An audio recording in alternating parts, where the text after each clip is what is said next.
what things agency owners in SEO world, in the marketing world, doesn't really matter, needs to focus on in 2026 to grow their companies? Yeah. It might sound a bit stereotypical, but there is no harm in niching down in what you're good at, right? But before you go out and start scaling the agency, which is what people go after, top line, see if you've got the capacity to fulfill it. Link building is one of those areas where founders stay stuck. Either way, you stop being the bottleneck in your own link building. Go to INSERT.LINK and use promo code INSERTPODCAST1 to get $50 added to your first deposit. I've consulted one or two agencies quite recently. They won a lot of clients. Back a house, they were absolutely fucked. So the churn went through the roof, and that causes more brand damage because now more people knew you. That means more, do you know what I'm saying? Word of mouth and all of that. So before you want to scale, make sure what exactly you want to sell. Do you have the back of house capabilities of delivering against your revenue growth plan? And then you go and build. People first go, I'm just going to get a lot of clients, and they say, oh, it's a good problem to have, I'll figure it out later. No, you can't figure it out later. When the enemy is inside your borders, you don't figure it out then. You figure it out up front. Yeah, it's going to be hurtful later.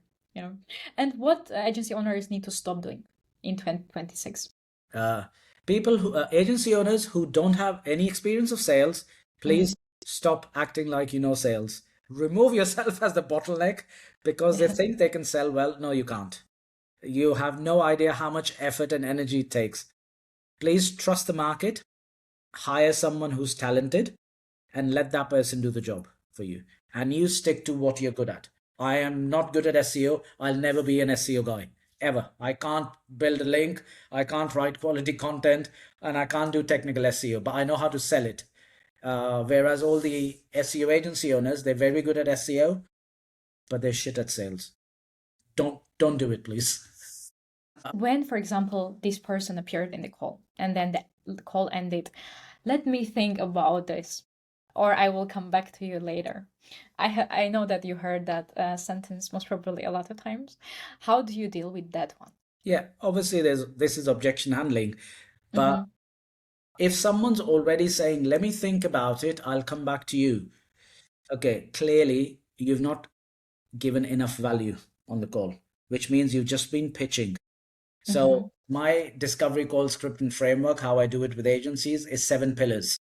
Introduction and rapport building, agenda setting and framework, asking a lot of discovery questions. You screen share and then do a mini roadmap by showing Ahrefs.